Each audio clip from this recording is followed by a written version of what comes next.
നമസ്കാരം. ഇൻഫിനിറ്റ് സ്റ്റോറീസിന്റെ പുതിയൊരു അധ്യായത്തിലേക്ക് എല്ലാവർക്കും സ്വാഗതം. ഏകാദശികളിൽ വെച്ച് ഏറ്റവും വിശേഷപ്പെട്ട ഏറ്റവും ശക്തിയുള്ള ഏകാദശിയാണ് സ്വർഗവാതിൽ ഏകാദശി എന്ന് പറയുന്നത്. സാക്ഷാൽ ഏകാദശി ഭഗവതിയുടെ ജന്മദിവസം, സാക്ഷാൽ ഏകാദശി ഭഗവതിയുടെ പിറന്നാൾ. വൈകുണ്ഠനാഥനായ മഹാവിഷ്ണു ഭഗവാൻ സ്വർഗവാതിൽ മലർക്ക തുറന്നിട്ടുകൊണ്ട് തൻ്റെ പ്രജകളെ അനുഗ്രഹിക്കാനായി ഈ ഭൂമിയിലേക്ക്, നമ്മുടെ ഓരോരുത്തരുടെയും വീട്ടിലേക്ക് കടന്നു വരുന്ന ദിവസം. ഈ സ്വർഗവാതിൽ ഏകാദശി ദിവസം നിങ്ങൾ വ്രതം എടുത്താലും ഇല്ലെങ്കിലും ഞാൻ ഈ പറയുന്ന സമയത്ത് വീട്ടിൽ നിലവിളക്ക് കത്തിക്കണേ. ഭഗവാൻ സ്വർഗവാതിൽ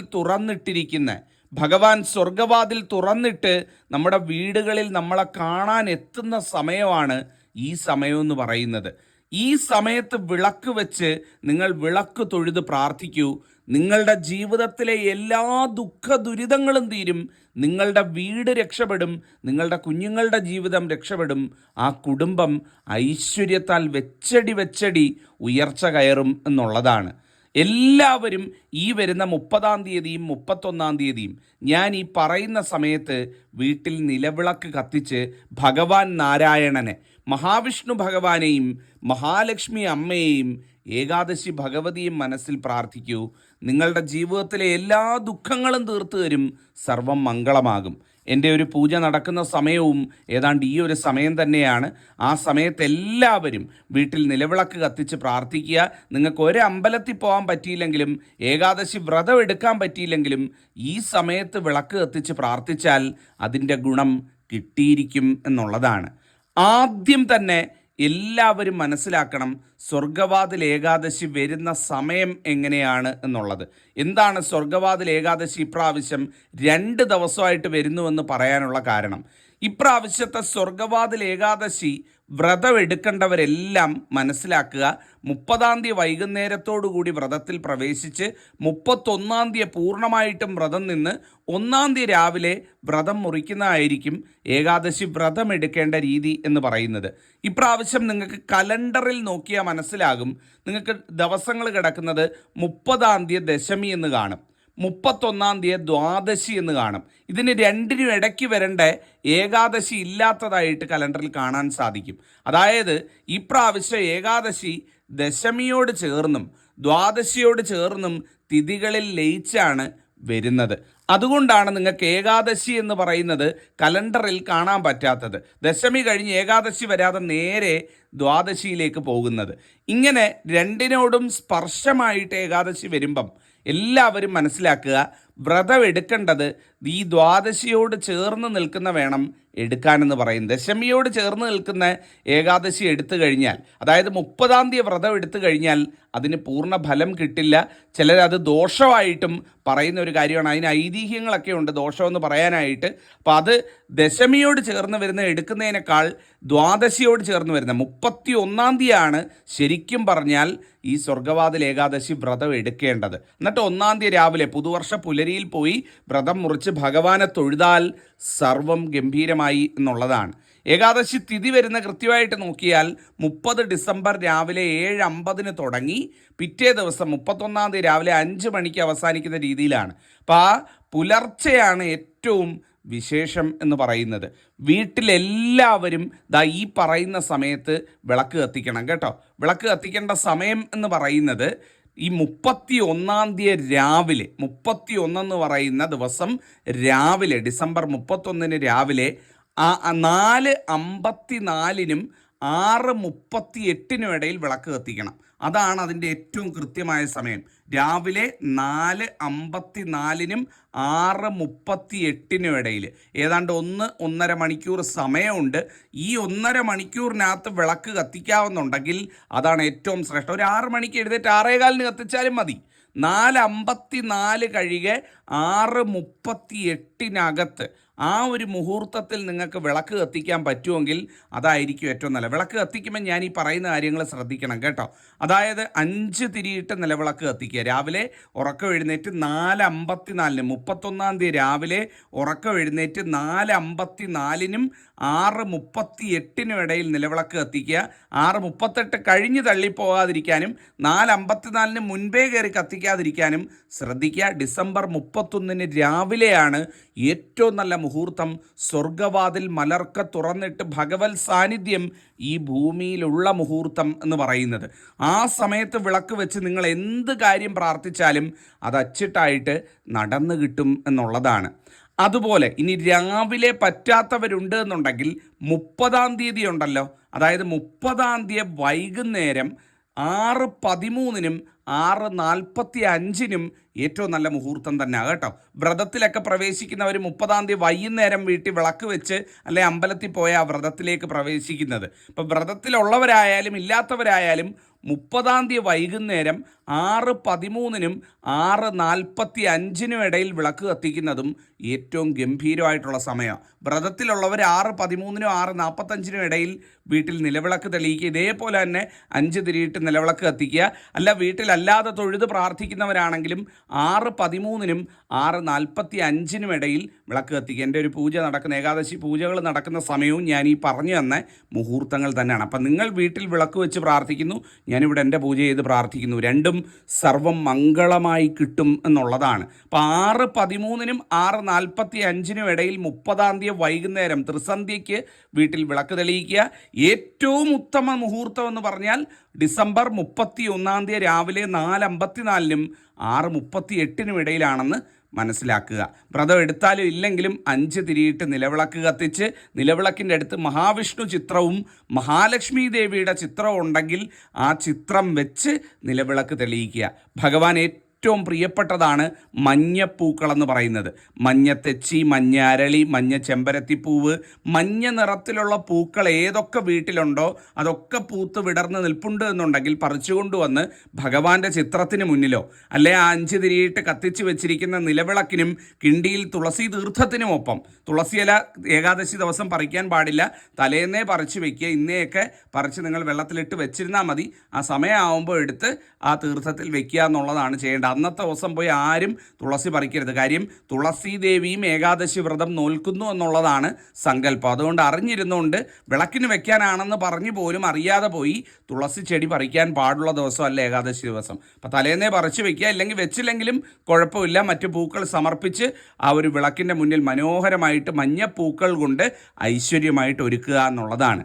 താമരപ്പൂവോ താമരമൊട്ടോ കിട്ടുമെങ്കിൽ അത് കൊണ്ടുവന്ന് നിലവിളക്കിൻ്റെ മുമ്പിൽ സമർപ്പിക്കുന്നതും ഏറ്റവും ഗംഭീരമായിട്ടുള്ള കാര്യമാണ്. അപ്പം 5 തിരിയിട്ട് നിലവിളക്ക് കത്തിച്ചു, കിണ്ടിയിൽ തീർത്ഥജലം വെച്ചു, അതോടൊപ്പം നിങ്ങൾ മഞ്ഞപ്പൂക്കൾ കൊണ്ട് ഭഗവാന്റെ ചിത്രം അല്ലെങ്കിൽ നിലവിളക്കിൻ്റെ പാദമെല്ലാം അലങ്കരിച്ച് മനോഹരമാക്കി വെച്ച് ഒരു താലം എടുക്കുക. താലം എന്ന് പറഞ്ഞാൽ ഒരു പാത്രമോ ഒരു പൂജാതാലമോ അല്ലെങ്കിൽ അത്തരത്തിലൊന്ന് എടുക്കുക.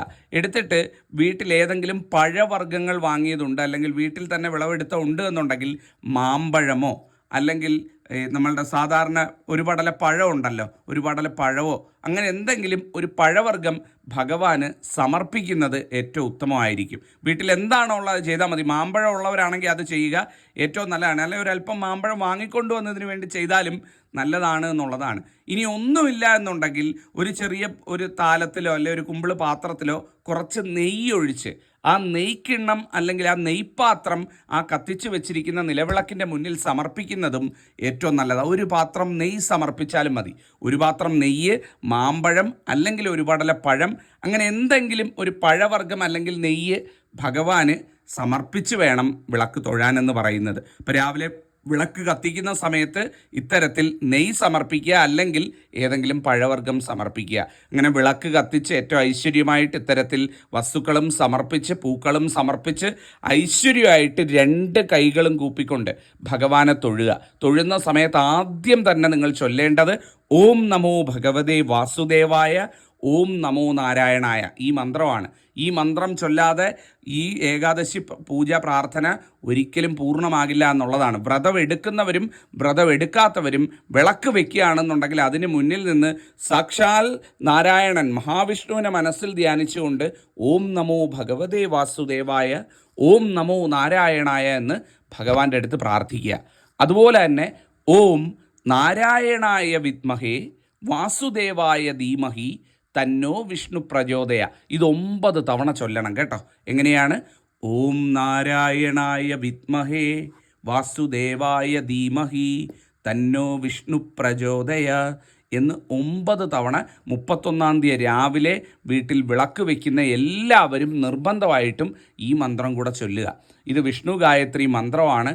ഇത് ചൊല്ലുന്നത് പ്രത്യക്ഷത്തിൽ ഭഗവാന്റെ സാന്നിധ്യം വീട്ടിൽ കൊണ്ടുവരുന്നതിന്, ഭഗവാനെ ക്ഷണിച്ച് വീട്ടിലേക്ക് ആനയിച്ച് കൊണ്ടുവരുന്നതിന് ഏറ്റവും തുല്യമായിട്ടുള്ള, ഞാൻ ഈ പറഞ്ഞ മുഹൂർത്തത്തിൽ ഓം നാരായണായ വിദ്മഹേ വാസുദേവായ ധീമഹി തന്നോ വിഷ്ണു പ്രചോദയ 9 തവണ ചൊല്ലി ഏതൊരുവനാണോ ഏതൊരുവളാണോ പ്രാർത്ഥിക്കുന്നത് ആ പ്രാർത്ഥിക്കുന്ന ആഗ്രഹം എല്ലാം ഭഗവാൻ സാധിച്ചു കൊടുക്കും എന്നുള്ളതാണ്. ഏറ്റവും സത്യമുള്ള കാര്യമാണ് എന്നുള്ളതാണ്. മഹാവിഷ്ണു ഭഗവാനെ പ്രാർത്ഥിക്കുന്നതിനോടൊപ്പം തന്നെ മഹാലക്ഷ്മി ദേവിയും പ്രാർത്ഥിക്കണം കേട്ടോ. വീട്ടിൽ മഹാലക്ഷ്മി ചിത്രമുണ്ട്, മുല്ലപ്പൂ കിട്ടുമെങ്കിൽ കുറച്ച് മുല്ലപ്പൂ അതിന് മുന്നിൽ സമർപ്പിച്ച്, ഇല്ലെങ്കിൽ നിങ്ങൾക്ക് ഏത് പുഷ്പമാണോ ഉള്ളത് മനസ്സുകൊണ്ട് ഭഗവതിക്ക് അത് സമർപ്പിച്ച് നിങ്ങൾ മഹാലക്ഷ്മി ചിത്രത്തിന് മുന്നിലും അല്ലെങ്കിൽ നിലവിളക്കിനെ തന്നെ ലക്ഷ്മിയായിട്ട് സങ്കല്പിച്ച് പൂക്കൾ സമർപ്പിച്ചുകൊണ്ട് ആ നിലവിളക്കിൻ്റെ മുന്നിൽ മഹാലക്ഷ്മിയും തൊഴണം കേട്ടോ. നമ്മളുടെ ജീവിതത്തിലെ എല്ലാ സാമ്പത്തിക ദുരിതങ്ങളും തീർന്നു കിട്ടും. നമ്മുടെ ജീവിതത്തിൽ ഐശ്വര്യവും സമ്പത്തും തേടി വരുമെന്നാണ് പറയുന്നത്. ഈ പുതുവർഷത്തിലേക്ക് കടക്കുമ്പം നമുക്ക് ഇതിനേക്കാൾ നല്ലൊരു കർമ്മം ചെയ്തുകൊണ്ട് പുതുവർഷത്തിലേക്ക് കടക്കാൻ വേറെ ഇല്ല എന്നുള്ളതാണ്. മഹാലക്ഷ്മി ചിത്രം വെച്ച് മഹാലക്ഷ്മി ചിത്രത്തിന് മുന്നിൽ ഓം ശ്രീം ശ്രീയേ നമ, ഓം ശ്രീം മഹാലക്ഷ്മിയേ നമ എന്ന് ചൊല്ലി പ്രാർത്ഥിക്കുക. എങ്ങനെയാണ്? ഓം ശ്രീം ശ്രീയേ നമ, ഓം ശ്രീം ശ്രീയേ നമ, ഓം ശ്രീം ശ്രീയേ നമ എന്ന് 3 തവണ ചൊല്ലുക. ഓം ശ്രീം മഹാലക്ഷ്മിയേ നമ, ഓം ശ്രീം മഹാലക്ഷ്മിയേ നമ, ഓം ശ്രീം മഹാലക്ഷ്മിയേ നമ എന്ന് 3 തവണ ഓം ശ്രീം മഹാലക്ഷ്മിയെ നമ ചൊല്ലുക. അപ്പം മഹാവിഷ്ണു ഭഗവാനെ പ്രാർത്ഥിച്ചു, ഭഗവാനോടൊപ്പം മഹാലക്ഷ്മിയെയും പ്രാർത്ഥിച്ചു. ഇത് രണ്ടും കൂടെ ആവുമ്പം ഗംഭീരമായി എന്നുള്ളതാണ്. അതിനോടൊപ്പം ഓം ഏകാദശി ദേവിയേ നമ. എങ്ങനെയാണ്? ഓം ഏകാദശി ദേവിയേ നമ എന്നുകൂടി ഒരു 3 തവണ ചൊല്ലുക. ഓം ഏകാദശി ദേവിയേ നമ, ഓം ഏകാദശി ദേവിയേ നമ, ഓം ഏകാദശി ദേവിയേ നമ. ഇത് 3 പേരെയും കൂടെ ആവുമ്പം, വിഷ്ണു ഭഗവാനെ, മഹാലക്ഷ്മിയെ, ഏകാദശി ഭഗവതിയും കൂടെ ആവുമ്പം സർവം ഗംഭീരമായി. ഇതിൽ കൂടുതൽ നിങ്ങൾ ഈ ഏകാദശിക്ക് ഒന്നും ചെയ്യേണ്ട കാര്യമില്ല. വ്രതം എടുത്താലും വ്രതം എടുത്തില്ലെങ്കിലും നിങ്ങൾ ഇത്തരത്തിൽ ഈ പറഞ്ഞ ഭഗവാന്റെ സാന്നിധ്യമുള്ള മുഹൂർത്തത്തിൽ വിളക്ക് വെച്ച് ഈ രീതിയിലാണ് നിങ്ങൾ പ്രാർത്ഥിക്കുന്നത് എന്നുണ്ടെങ്കിൽ ഈ സ്വർഗവാതിൽ ഏകാദശി നിങ്ങളുടെ ജീവിതത്തെ സ്വർഗതുല്യമാക്കി മാറ്റും. നിങ്ങളുടെ ജീവിതത്തിൽ എല്ലാ സൗഭാഗ്യവും തരും. നിങ്ങളുടെയും കുഞ്ഞുങ്ങളുടെയും കുടുംബത്തിൻ്റെയും കാര്യത്തിൽ ഭഗവാൻ ഇടപെട്ടോളും. ബാക്കി എല്ലാം അവിടുന്ന് നോക്കിക്കൊള്ളും എന്നുള്ളതാണ്. വീട്ടിൽ കുറച്ച് കുന്തിരിക്കം, ചന്ദനത്തിരി അല്ലെങ്കിൽ പൂമുഖത്തും പൂജാമുറിയിലും ഒക്കെ കൂടുതലായിട്ട് ആ ദിവസം ഒന്ന് കത്തിക്കണം കേട്ടോ. 31-ാം തീയതി രാവിലെ നല്ല കുന്തിരിക്കമൊക്കെ പുകച്ച് വീടൊന്ന് നല്ല സുഗന്ധമുഖരിതമാക്കാൻ പ്രത്യേകം ശ്രദ്ധിക്കുക. ഭഗവാനോടൊപ്പം മഹാലക്ഷ്മി വരുന്ന ദിവസമാണ്. അമ്മയെ ആനയിക്കാൻ കൂടി, അമ്മ സുഗന്ധം ഏറ്റവും ഇഷ്ടപ്പെടുന്നവളാണ്. അപ്പം അമ്മയെ ആനയിക്കാൻ കൂടി വീട് ഒരുങ്ങി നിൽക്കണം എന്നുള്ളതാണ്. മഹാലക്ഷ്മി വരും, എല്ലാം തരും. ഭഗവാൻ എത്ര സന്തോഷവാനാണോ അത്രയും മഹാലക്ഷ്മി നിങ്ങൾക്ക് ഐശ്വര്യം തരുമെന്നാണ് പറയുന്നത്. മനസ്സിലായില്ലേ? നമ്മൾ ഭഗവാനെ പ്രാർത്ഥിക്കുമ്പോൾ മഹാവിഷ്ണു ഭഗവാൻ സംപ്രീതനാകെ നമുക്ക് മഹാലക്ഷ്മി വാരിക്കോരി തരുമെന്നാണ് പറയുന്നത്. അപ്പോൾ അതും കൂടെ എല്ലാവരും വിട്ടുപോകാതിരിക്കുക. വിഷ്ണു സഹസ്രനാമം, നാരായണീയം, വിഷ്ണു പുരാണം, ലക്ഷ്മി അഷ്ടോത്തരം ഇങ്ങനെയൊക്കെയുള്ള കാര്യങ്ങൾ മൊബൈലിലോ ടി വിയിലോ അല്ലെങ്കിൽ നിങ്ങൾക്ക് പാരായണം ചെയ്യാമെങ്കിൽ അങ്ങനെയോ ഒക്കെ വീട്ടിലൊന്നിട്ട് ഒന്ന് മുഴങ്ങി കേൾപ്പിച്ച് 31-ാം തീയതി രാവിലെ ഞാൻ ഈ പറഞ്ഞ മുഹൂർത്തവും അതുപോലെ 30-ാം തീയതി സന്ധ്യയ്ക്ക് ഞാൻ ഈ പറഞ്ഞ മുഹൂർത്തവും നിങ്ങൾ ഭഗവാനെ അങ്ങ് പ്രാർത്ഥിക്കുക. ബാക്കി എല്ലാം അവിടുന്ന് നോക്കിക്കോളും. സർവം മംഗളമായി കിട്ടും എന്നുള്ളതാണ്.